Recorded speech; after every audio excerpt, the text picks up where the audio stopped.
বিলের বিরুদ্ধে সুপ্রিম কোর্টে একদিকে হুমায়ুন কবির, অন্যদিকে নওশাদ সিদ্দিকী তারা পিটিশন দায়ের করেছে।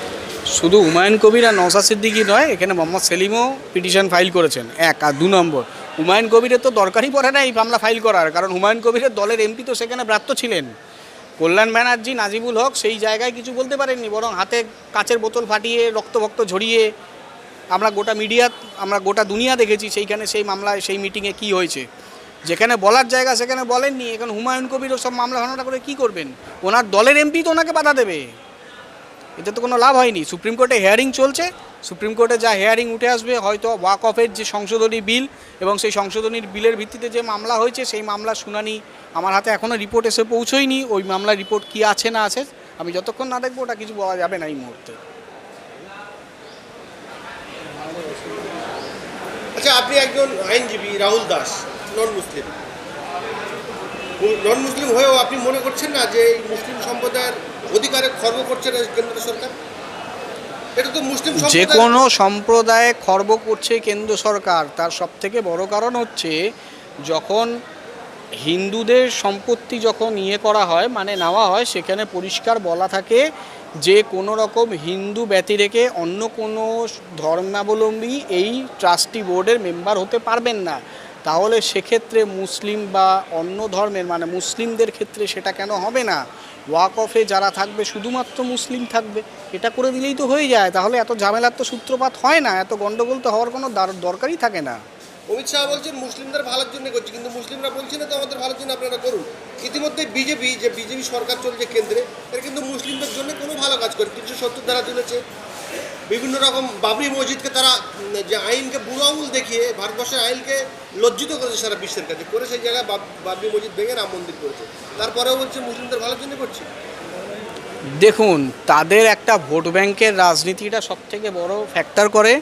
তারা ভোট ব্যাংকের রাজনীতিটা করেন এবং প্রত্যেকটা পদক্ষেপে তারা ভোট ব্যাংকটা দেখেন। সামনে 2026 হিন্দু ভোট এককাট্টা করার জন্য, মুসলিমদের তোষণ করার জন্য, এটা আমার ব্যক্তিগত ধারণা। হয়তো এরকম কোনো রায় বা এরকম কোনো বিল পাস করা হয়েছে যেটা কিনা জনগণের বিপরীতে যাচ্ছে বা জনহিতের বিপরীতে যাচ্ছে, যেটা কিনা কাম্য নয়। মুখ্যমন্ত্রী বলছেন যে দিল্লি গিয়ে আন্দোলন করো, বাংলায় আন্দোলন করো, কী বলবেন? মুখ্যমন্ত্রী নিজেও তো বলেছেন যে আমি এই রাজ্যে লাগু হতে দেব না। তাহলে সরকারের তরফ থেকে কেসটা কোথায় হলো সুপ্রিম কোর্টে? মমতা বন্দ্যোপাধ্যায়ের তরফ থেকে ওয়াক অফের জন্য কেসটা কোথায় হলো? মমতা বন্দ্যোপাধ্যায়ের এমপি সেই মিটিংয়ে কি করলেন? নাজিবুল হক, কল্যাণ ব্যানার্জি, যখন ওয়াক অফ কমিটির যে মিটিংটা হয়েছিল ওয়াক অফ বিল নিয়ে, যে জয়েন্ট পার্লামেন্টারি কমিটি, সেই মিটিংয়ে তাদের কোনো সে ছিল না কেন? ওই কাজ ভাঙাভাঙি করতে আর বোতল ভাঙাভাঙি করতে গেছিলেন কল্যাণ ব্যানার্জি। 3জন সংসদ ছিলেন, দেব, শতাব্দী এবং আরেক। এরা তো বকলমে বিজেপিকে সুবিধা করে দিলেন। তারা ওখানে বললে সেইটা স্টেটমেন্ট অন রেকর্ডে থাকতো লোকসভায়, তারা সরে এলেন মানে বিজেপিকে রাস্তাটা ক্লিয়ার করে দিল। মুখ্যমন্ত্রী কি 26-এ ভোটের জন্য সবাইকে বলছে ভয় পেও না, আমি আছি? সেটা উনি বলতে পারবে, কারণ উনি সবথেকে বেশি ভয় পেয়ে গেছেন উনি দুর্নীতির জন্য। এই দুর্নীতিকে চাপতে একটা দাঙ্গার পরিবেশ সৃষ্টি করা, এটা হচ্ছে, যেটা আপনারা মুর্শিদাবাদ শামশেরগঞ্জে দেখতে পাচ্ছেন বা ধুলিয়ানে দেখতে পাচ্ছেন। এই জিনিস হচ্ছে। কালকে ইচ্ছাকৃতভাবে, কালকে না পরশুদিন সম্ভবত ভাঙড়ে গণ্ডগোলটা করলো ইচ্ছাকৃতভাবে। ওদেরকে না আটকালেই হতো, ওরা সংখ্যায় বেশি হোক বা যাই হোক, তাদেরকে কলকাতায় আসতে দিলেই হতো। কি মহাভারত অশুদ্ধ হয়ে যেত, কি সমস্যাটা হতো? তারা কি কোনো গণ্ডগোল পাকাতো? তারা তো প্রতিবাদ সভা করতে এসছে, তারা আসতে পারেনি তাই বলে কি প্রতিবাদ সভাটা হয়নি? প্রতিবাদ সভা তো হয়েছে। আমরা যদি দেখি তাহলে প্রতিবাদ সভা হয়েছে। যার বক্তব্য সেটা তার একটা ভেবেছিল যে একটা জমায়েতকে আমরা ভেঙে দেব এবং জমায়েতটা যাতে মানে কম পরিমাণে সংখ্যায় কম থাকে, সেই জন্য তারা দেখিয়েছে। কিন্তু জিনিসটা যে উল্টো হয়ে যাবে, তার ইকুয়েশনটা যে উল্টো হয়ে যাবে উনি ভাবতে পারেননি। ওনারা একটা জায়গায় পকেটে ব্লক করেছে, মানুষ তো বিক্ষিপ্তভাবে চারদিক থেকে এসছে, তো বিক্ষিপ্তভাবে আসাটা আটকাবে কোত্থেকে? মানুষ ট্রেনে বাসে চড়ে যে আসছে, সেটা কি করে আটকাবে? একটা ছোট্ট ক্ষুদ্র দল, ভারতবর্ষের নিরিখে এক ফোঁটা জলের থেকেও ছোট্ট আইএসএফ, সেই দলের কিছু সমর্থকদেরকে শিয়ালদায় আসতে বাধা দিয়ে বাসন্তী হাইওয়ে, যেখানে হাজার হাজার যানবাহন চলে এবং লক্ষ লক্ষ মানুষ যাওয়া আসা করে, পুরো স্তব্ধ করে দিল।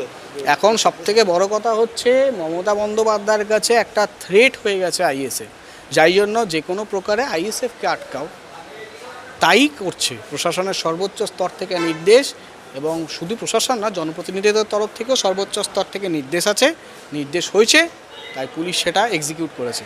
এর থেকে বেশি কিছু নয়। ভাঙড় বিধানসভা আপনি শুনেছেন একটা বিধানসভার মধ্যে 8টি থানা, কি বলবেন এই ব্যাপারে? দেখুন, ব্যাপারটা হচ্ছে অপরাধী যদি কেউ বলা যায়, তাহলে ভাঙড়ের বুকে অপরাধীরা বারবার ক্যানিং পূর্ব থেকে আসছে কেন? সেখানে তো মানে ক্যানিং পূর্বের লোক ভাঙড়ে এসে নেতৃত্ব দিচ্ছে, তাহলে ভাঙড়ের মাটির কেউ নেই। কারণ ভাঙড়ের ভূমিপুত্র যাকে বলা হতো শাসক দলের আরাবুল, এখন তাকে সরিয়ে দেওয়া হয়েছে। তার একটা অ্যাকসেপ্টেন্সই ছিল, এবং তারপরে পরবর্তীকালে শোনা যতটুকু গেছে কাইজারের সাথে আরাবুলের একটা বিবাদ। যাই হোক, এখন সেটা কোন জায়গায় আছে, কোন স্টেজে আছে সেটা আমি জানিও না, কারণ আমি সেই দলের লোকও নই আর হতেও চাই না, সেটা ছাড়ুন। কিন্তু ব্যাপারটা হচ্ছে এখন সেই জায়গাতে সামলাতে, তার মানে বলতে হবে প্রশাসন 8টা জায়গায়, মানে একটা ডিভিশনে যদি 8টা থানা হয়, তার মানে সেখানে প্রশাসন শাসন ক্ষমতা সামলাতে ব্যর্থ।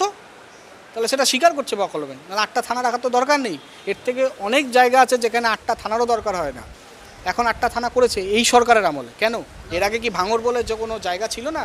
ছিল তো। এই যে 8টা থানা হয়েছে, তারা ল অ্যান্ড অর্ডার মেনটেন তো করেই না, তারা বিরোধীদের উপরে ঝাঁপিয়ে পড়ে। আর দেখে ভাঙড়ে কার দুতলা বাড়ি হচ্ছে, কি নতুন স্ট্রাকচার হচ্ছে, নতুন ভিড় হচ্ছে, সেখানে গিয়ে মাল খাওয়ার ধান্দা। বিরোধী শক্তিটাকে এককাট্টা হতে না দেওয়াই হচ্ছে এখনকার সরকারের প্রধান আর প্রথম কাজ। বিরোধী শক্তিটাকে যদি ভাঙা যায়, তাহলে পুরো জিনিসটাই ভেঙে দেবে, পুরো বাইনারিটাই ভেঙে যাওয়া যায়। একটা কাঠি, একটা লাঠি, আমরা ছোটোবেলায় গল্পে পড়েছি বান্ডেল অফ স্টিক, যদি আমি ভাঙতে যাই আমার বেগ পেতে হবে, একটা একটা করে ভাঙতে আমার সুবিধে। এখন সরকার সেই ফর্মুলাটাই নিয়েছে, একটা একটা করে ভাঙছে, এক কাট্টা হতে দিচ্ছে না। বিজেপি তো 77 থেকে 65টা বিধায়ক রয়েছে এখন। তাহলে বিজেপির যেসব বিধানসভাগুলো রয়েছে সেখানে 8টা থানা করতে হয় না, সেটা ক্যালকাটা পুলিশের আওতায় আনতে হয় না, সেখানে স্পেশাল অবজারভার দিতে হয় না। মুখ্যমন্ত্রী সংখ্যালঘুদের ভালোবাসে, সংখ্যালঘু একজন বিধায়ক আছেন নওশাদ সিদ্দিকী, সেখানে এই সবগুলো করতে হচ্ছে। কী বলবেন? ওই যে আমি তো বললাম, আবার মুখ্যমন্ত্রী তথা তৃণমূল কংগ্রেস দলের কাছে নওশাদ সিদ্দিকী নামক যে বিধায়ক আছেন, উনি এখনকার দিনে সবথেকে বড় থ্রেট। না, বিভিন্ন জায়গায় ওষুধের জন্য এবং গ্যাসের জন্য রাজ্য সরকার আন্দোলন করছে, সেটা কিন্তু বাড়ি আছে দিল্লি।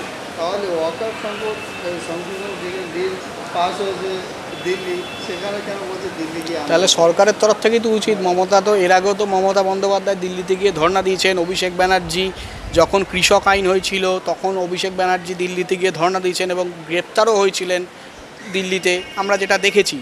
পরে তাকে ছেড়ে দেওয়া হয়। অভিষেক বন্দ্যোপাধ্যায় সহ অনেক সাংসদ তৃণমূলের, তো তারা কেন ধর্নায় বসছেন না?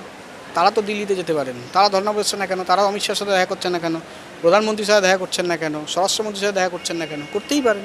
তারা কিন্তু বিভিন্ন জায়গায় পশ্চিমবাংলায় ওয়াকআপ নিয়ে আন্দোলন করছে, আন্দোলন আসছে না, কিন্তু অন্য কেউ করলে তাদেরকে বাধা দিচ্ছে। সরকারের তরফ থেকে, রাজ্য সরকারের তরফ থেকেই তো বাধা দিচ্ছে, কারণ তারা তো মিলিজুলিভাবে চালাচ্ছে। তারা বাধা দিচ্ছে, তারা বাধা দেবে না, মানে রাজ্য সরকার যেহেতু আন্দোলন করছে পুলিশ বাধা দেবে না।